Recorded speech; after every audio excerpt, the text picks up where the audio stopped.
Mini fire truck. सोलापूरमध्ये गणेश नावाचा एक बुटका माणूस राहत होता. तो फायर ब्रिगेडमध्ये भरती होण्यासाठी वेगवेगळे प्रयत्न करायचा. एकदा फायर ब्रिगेडचा प्रमुख त्याला बोलवून, हे बघ गणेश, तू लेखी परीक्षेमध्ये पास होत आहेस, पण तुझी उंची कमी असल्यामुळे तुझी निवड होत नाहीये. हे तू समजून घे. प्रत्येक वर्षी का बरं परीक्षा देतोयस तू माझा आणि स्वतःचा वेळ वाया घालवत आहेस. जा आणि तू दुसरी नोकरी शोध आणि ती कर. सर, मी माझी उंची वाढवण्यासाठी दररोज 2 तास झाडाला लटकतो.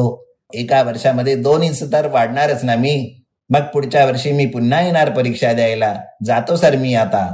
असे म्हणून तो निघून गेला. ऑफिसरने आपले डोकेच पकडले.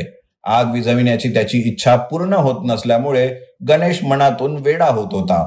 एके दिवशी एका घराच्या खिडकीतून धुवा येत होता. हे बघून गणेश, अरे बापरे, घराला आग लागली वाटते, असे विचार करून एका बकेटमध्ये पाणी घेऊन ते पाणी तो खिडकीतून आत टाकत होता. त्वरित एक बाई लाठी घेऊन बाहेर आली. जेवण बनवित असताना कुणी पाणी टाकले रे? गणेश तिला बघून बकेट फेकून देतो आणि घाबरून पळू लागला. असेच एक दिवस गणेशचे वडील यादव आपली बिडी अर्धी पिऊन फेकून देतात, ज्यामुळे जवळ असलेल्या गवतात आग लागते. हे बघून गणेश त्वरित कॅन उचलून आगेवरती पूर्ण पाणी फेकून देतो. अरे हे पाणी नाही आहे मूर्खा, पेट्रोल आहे. त्यामुळे सगळ्या गवतालाच आग लागते. यादवने गणेशला जोराने कानाखाली हाणली. अरे मी खादाड बघितला, लोभी बघितला, पण तुझ्यासारखा नाही बघितला. तुला ही आग विझवण्याची इच्छा कुठून आली? गावकरी माचीस सुद्धा जळायला घाबरत आहेत. ते म्हणतात की आगीपेक्षा तुमचा मुलगाच खतरनाक आहे. आता खूप झाले, मी तुझ्यासाठी एका पानाची टपरीच लावून देणार. यादवने गणेशसाठी एका पानाची टपरी लावून दिली. गणेशने एकाला पान बनवून दिले. चुना जास्त झाल्यामुळे तो व्यक्ती, अरे बाप रे, तोंड भाजले माझे, तोंड भाजले रे, असे म्हणून ओरडला. गणेशने त्वरित जग घेऊन पाणी त्याच्या तोंडावर फेकले. दुसरा माणूस येऊन त्याने बिडी मागितली. तेव्हा गणेश, बिडी देतो, पण दुकानाच्या 1 किलोमीटर दूर जाऊन बिडी प्यावी लागेल, तेव्हाच मी बिडी देणार. काय काय बोलत आहेस तू? जा, मी दुसऱ्या दुकानात जाऊन बिडी घेतो, असे म्हणून तो निघून गेला. तसे कुणीच त्याच्या दुकानात पान घ्यायला यायचे नाहीत.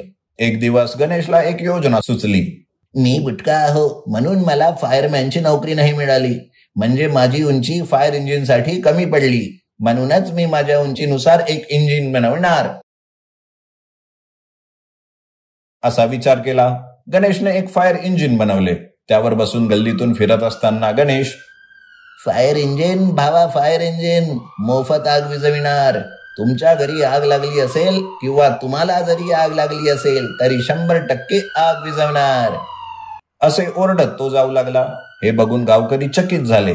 त्या गावचा सरपंच यादवला, अरे तुझा मुलगा वेडा झालाय, त्याला पागलखान्यात भरती कर. हे ऐकून यादवने आपले डोकेच पकडले. एक दिवस त्या गावच्या पेट्रोल पंपला आग लागली. हे बघून सरपंच, बापरे, आग जर विझली नाही तर पूर्ण गाव सुद्धा जळून जाणार, असे म्हणून फायर स्टेशनला तो फोन लावतो. खूपदा प्रयत्न करूनही फोन लागत नाही. काय करावे हे सरपंचला सुचत नव्हते. तेवढ्यात गणेश आपल्या फायर ट्रकने तिथे आला. पेट्रोल पंपवर त्याने पाणी टाकले आणि काही वेळातच आग विझली. सरपंच आणि गावकऱ्यांनी सुद्धा सुटकेचा निश्वास सोडला. नंतर सरपंचांनी गणेशचा सत्कार केला. तेव्हा यादवला, मला माफ करा, मी तुमच्या मुलाबद्दल चुकीचा विचार केला. खरे पाहिले तर मुलामध्ये लोकांची सेवा करण्याची भावना आहे. याला आपण मूर्ख समजलो, पण याच्यासारखा निस्वार्थ माणूस कुठे मिळणार? आजपासून हाच आपला फायरमॅन आहे. गावाला आलेल्या देणगीतून याला पगार पण सुरू करणार. हे ऐकून सगळ्यांनी टाळ्या वाजविल्या आणि यादव आनंदित झाला.